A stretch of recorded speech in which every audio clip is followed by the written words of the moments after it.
The deal was finalized for $3 million. Julian's announcement sliced through the conference room, sharp and cold. A wave of applause followed. Everyone was clapping, their faces bright with smiles. Everyone but me. In the middle of their celebration, a chilling realization washed over me. My name was never spoken, yet I was the one who had built that entire agreement from the ground up. Let me show you how it all began. Before the deceit, before the silent treatment in the boardroom, and well before I grasped how utterly worthless loyalty could be. My name is Kira Jameson, and for 12 years, I have served as a senior project manager at Ethel Core Dynamics. I wasn't about flair or office politics. I've always trusted my work to do the talking for me, and it always has, in a quiet, steady, and effective way.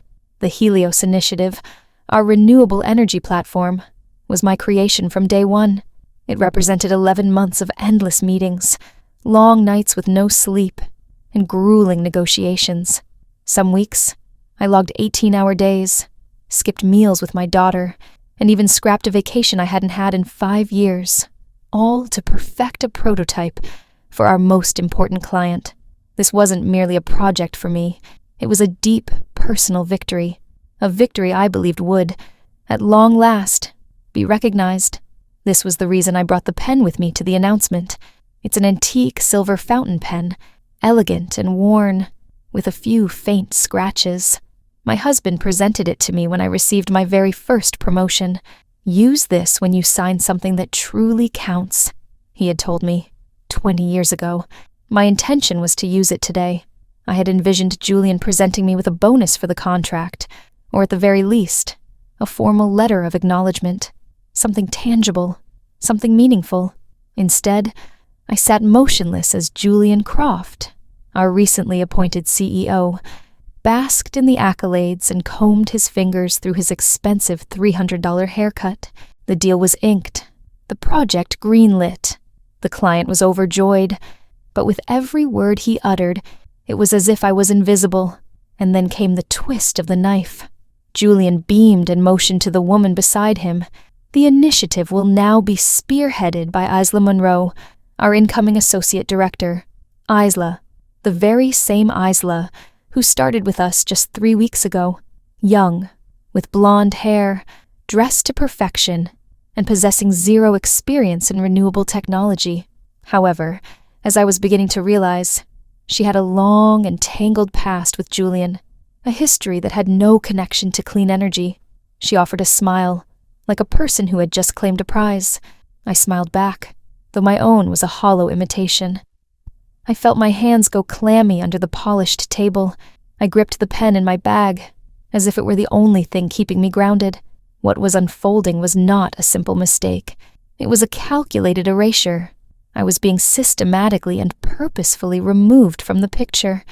I remained silent throughout the meeting, not from a place of weakness, but because I possessed knowledge that Julian did not. Clients don't become attached to data sheets or job titles. They become attached to individuals, to reliability, to dedication, and I was the person they had come to rely on.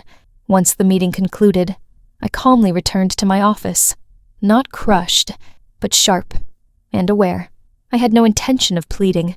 I had no intention of complaining. My plan was to observe, to be patient, and then I would remind every single one of them what occurs when you remove the core of an operation and expect the machinery to keep functioning. I sat by myself in my office for a good while after that meeting. I didn't break down. I didn't fume. I simply gazed at the pen I held, this small metallic object that once stood for advancement, esteem, and professional development. Now, it seemed like an artifact from another era. No formal email was sent, no memo distributed, only a hushed murmur that spread across the office floor by the afternoon. Isla was the fresh face of the Helios Initiative, and I was now a nobody. I continued my work for the rest of the day, handling emails and completing tasks. I did this not out of obligation, but because I needed to buy myself time to gauge the full extent of this betrayal, and, more critically, to identify who else was involved. That evening, I set up a meeting with HR. Nothing official, just a casual coffee with Clara, a woman I had mentored years prior. She appeared uneasy and reluctant. "Kira," she began softly, "I likely shouldn't disclose this, but Julian has been advocating for a restructuring since he arrived. He's aiming for a younger, strategic vision." Those were his exact words. I arched an eyebrow. So, this had nothing to do with my track record? She chewed on her lower lip. He's framing it as a realignment of leadership. And well, he's ensuring the budget is adjusted accordingly. That includes incentive redistribution. Incentive redistribution. That was a euphemism for excluding me from the bonus pool. I gave a slow nod. And the Helios Initiative deal? She let out a sigh. He's positioning it as a collective achievement. No individual bonuses. That's when it hit me. This wasn't just about pushing me to the sidelines. It was about erasing my contribution. He had no intention of rewarding the person who secured the deal. He wanted to rewrite the past. A past where he and Isla were the brilliant minds behind it all. That night, the drive home was silent. The type of silence that carries a million unspoken words. My daughter Zoe, who was 19, sharp-witted, and far more perceptive than I gave her credit for, had stayed up for me. "You look like someone rained on your parade," she commented, offering me a mug of tea. I managed a weak smile. They gave it a shot. She paused, studying me. "Let me guess. Your new boss claimed credit for your project, and some doll in high heels got all the attention." I blinked. "How did you?" "Mom, that's just the corporate world. It's how it works." I laughed, but the sound felt bitter. She wasn't mistaken. Even so, I wasn't about to let myself become a cautionary tale. The following morning, I arrived at the office early. I meticulously reviewed every clause of my employment contract. I sifted through my email correspondence with the client. I compiled a detailed timeline. I went as far as printing hard copies of my meeting minutes, because if they wanted a paper trail, I was going to provide one. What Julian failed to grasp was that individuals like me don't simply fade away. We observe, we listen, and when the time is right, we take action. That afternoon, while I was sorting through documents, my phone vibrated. A name lit up the screen. The very last person I anticipated hearing from, Sarah Astor, Senior VP of Strategic Development at Viridia Partners. The client, the $3 million client. I answered the call. Her voice was quiet and deliberate. "Hi, Kira. I've just gotten a rather perplexing update from your company. It indicates you're no longer assigned to the project. Is this correct?" I was frozen in place. My hand tightened around my pen. "Yes," I answered softly. "That's correct." There was a pause. "Well, that's a problem for me. I believe we need to speak. In private." I met Sarah Astor the next morning at a small, unassuming cafe near her building, a location she had carefully selected, far from the prying eyes of boardrooms and corporate jargon. I showed up 10 minutes early, a force of habit. She showed up 5 minutes early, a sign of her purpose. "Kira," she greeted me warmly, settling into the booth opposite me. "I'm very glad you could make it." "As am I," I answered, although the tightness in my stomach hadn't eased since her call. She dispensed with the small talk. "I have to ask you something point blank," she stated, leaning closer. "Did you willingly step down from the Helios Initiative?" I shook my head. "No, I was removed." "Why?" I paused. There wasn't a graceful way to phrase it. "Because I don't fit the story Julian Croft is trying to promote."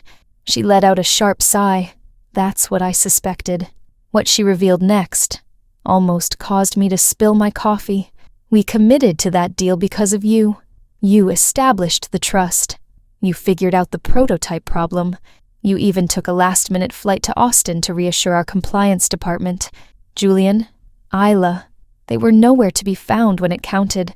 I blinked, utterly taken aback. That trip to Austin had nearly broken me. I had been running a fever. I had swallowed 2 Tylenols and pushed through. To hear her acknowledge it now, it was staggering. Too much. Too unforeseen. I'm not merely upset, Sarah went on. I'm offended.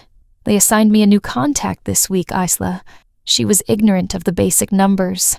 She was unable to outline the timeline.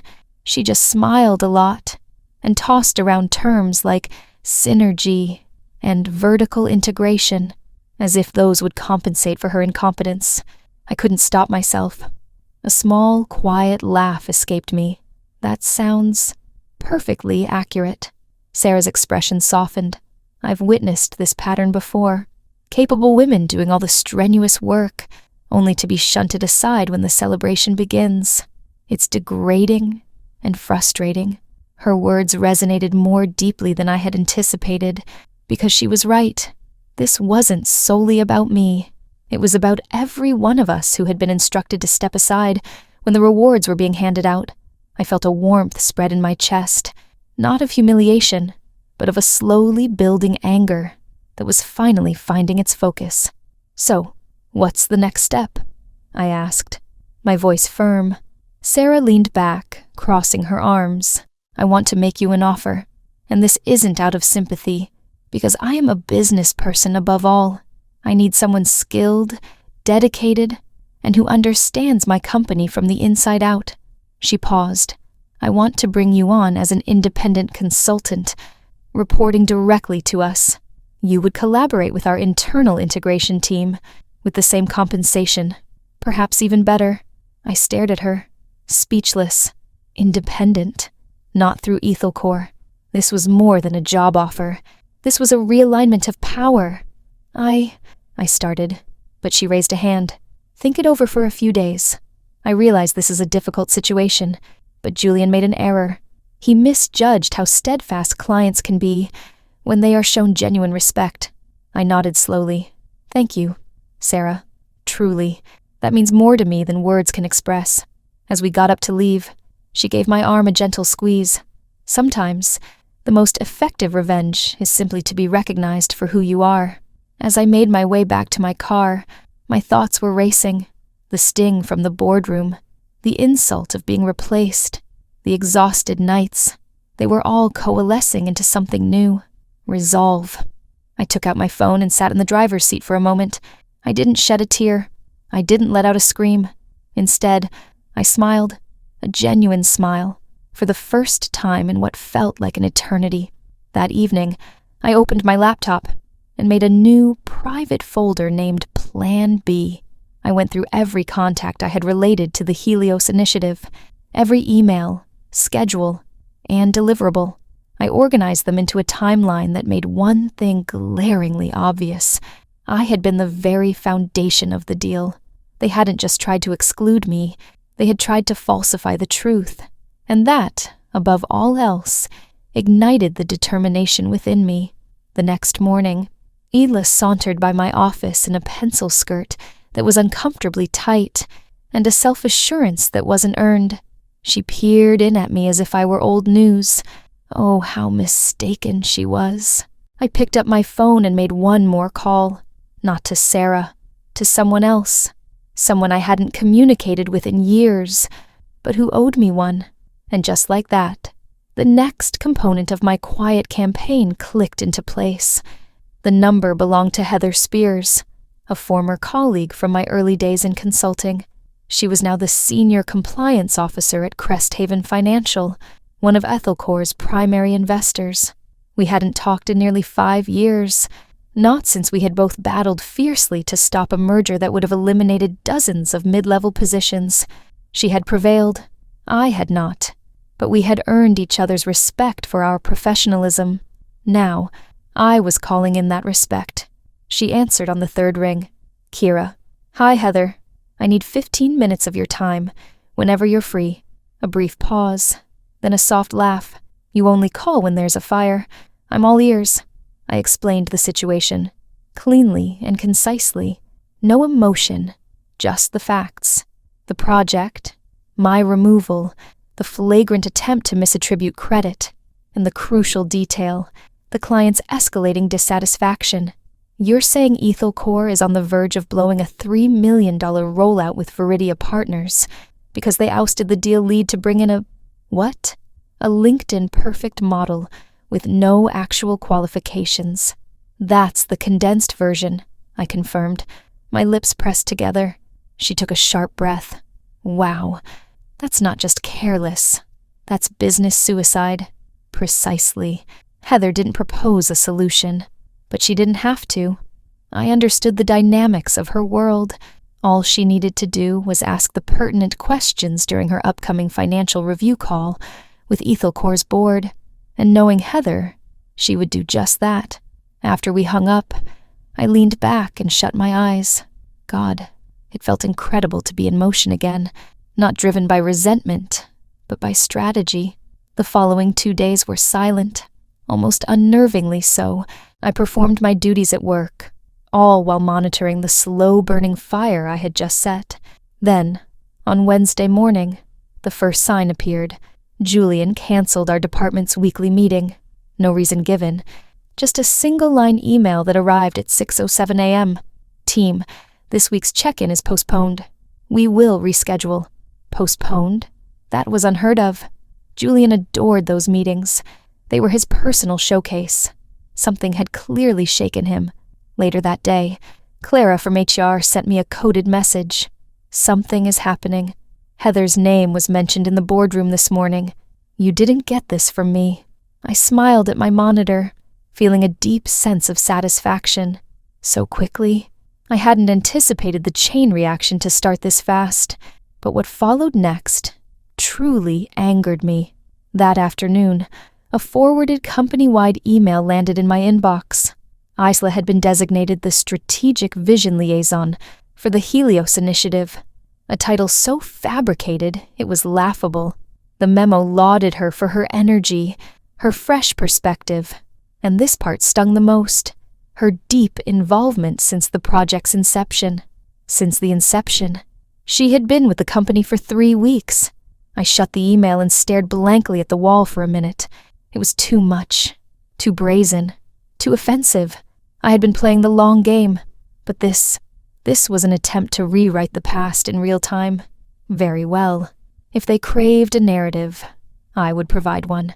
That night, I composed a brief, courteous email to Sarah Astor. It contained only one line. You may want to examine today's company announcement concerning Helios. Pay special attention to the credentials of their new liaison.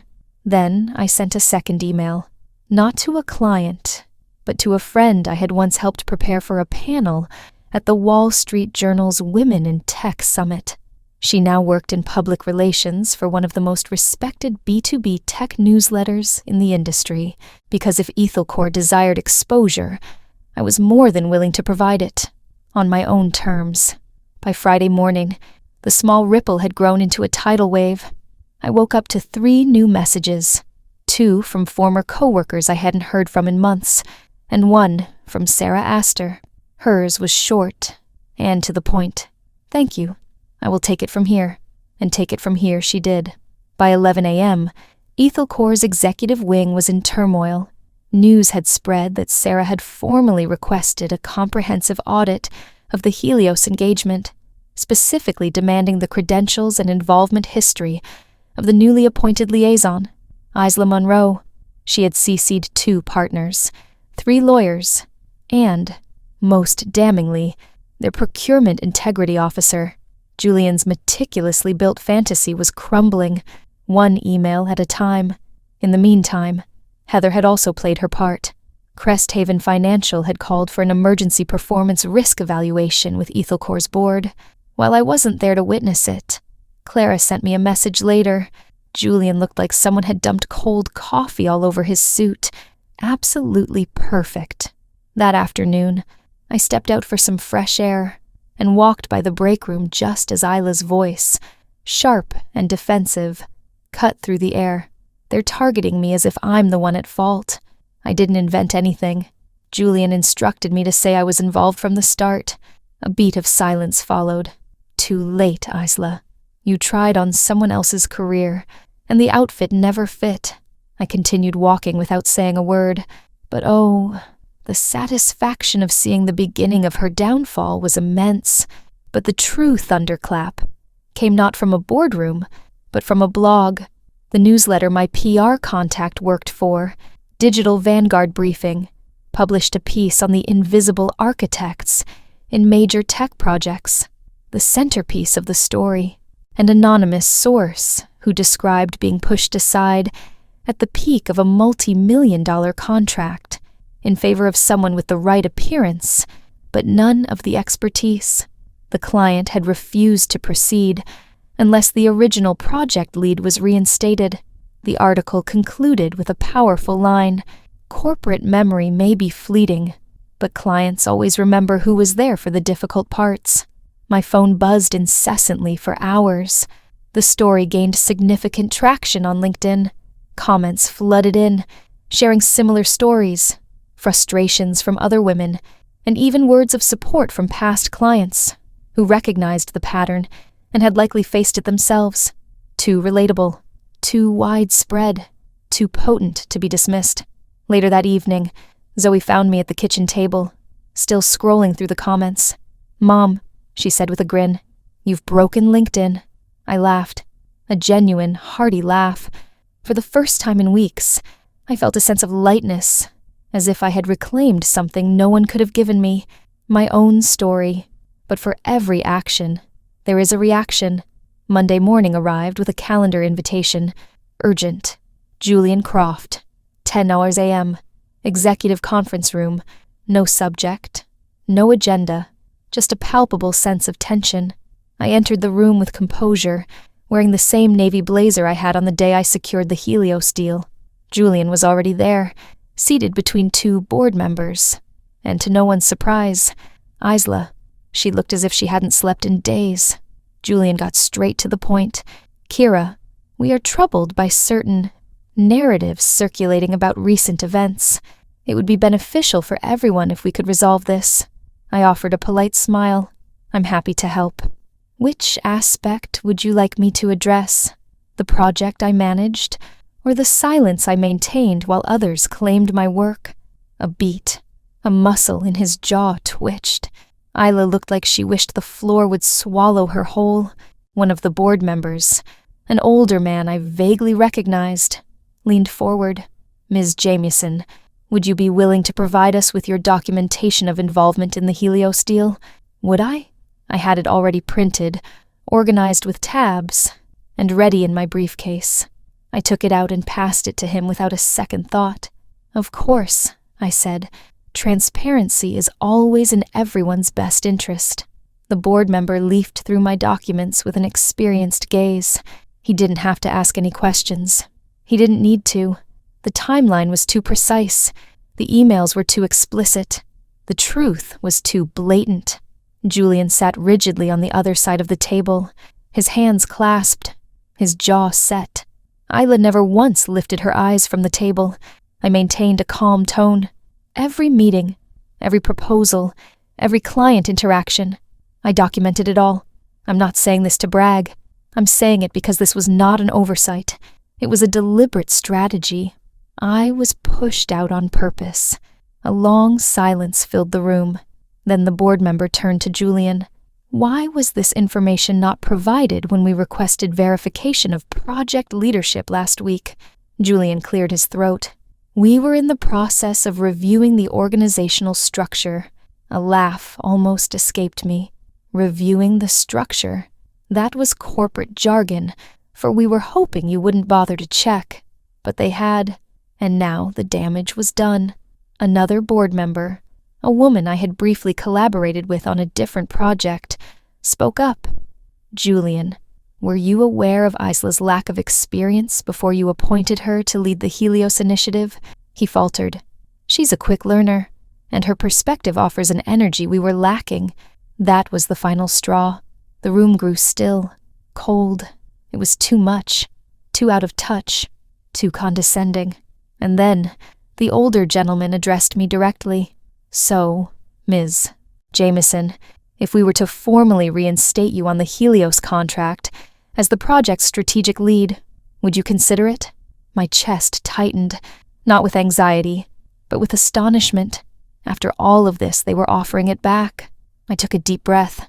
"No," I said, my voice gentle but firm.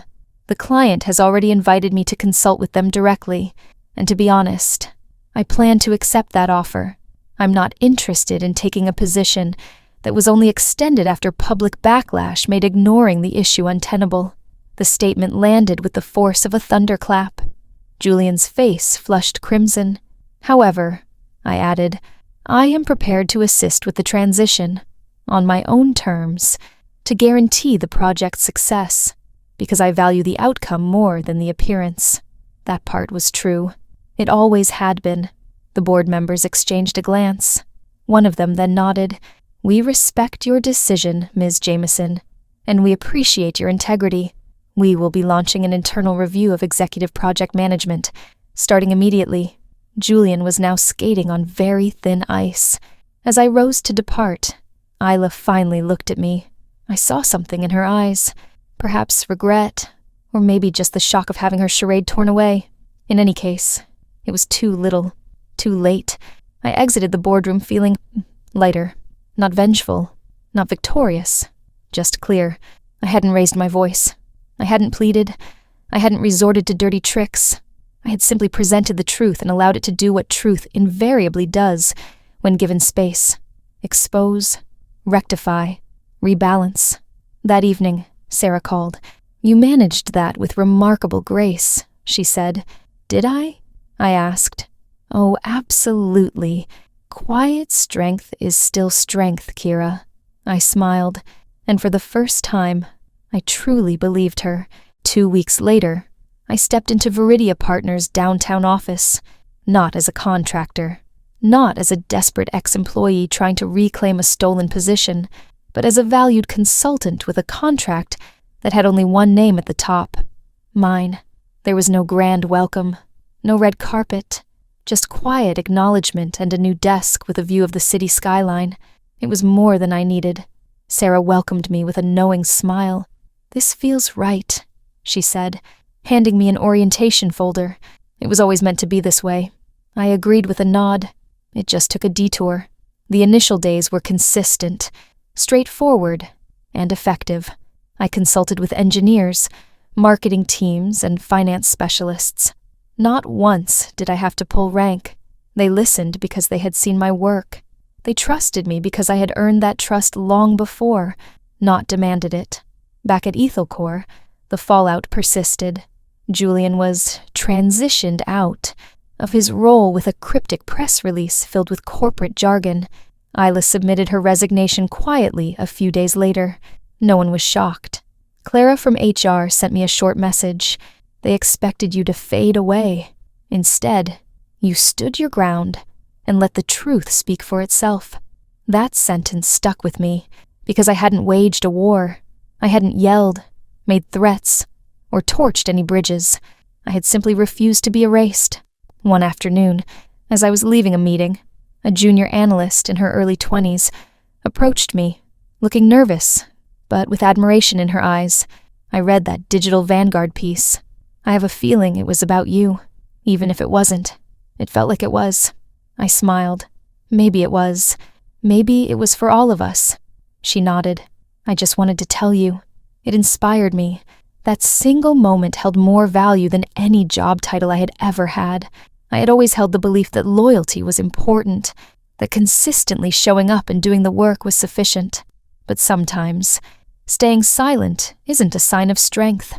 It's a form of permission, and when the system is designed to muffle the right voices, refusing to be silenced becomes the most powerful statement of all.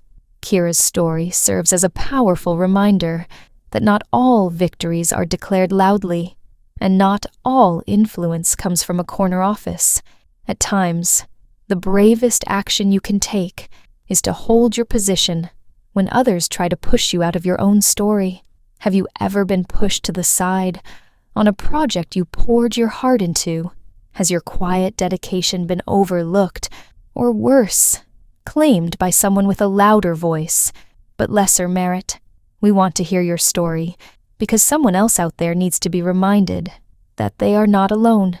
Share your experience in the comments, and let's ensure that quiet strength is never again mistaken for weakness.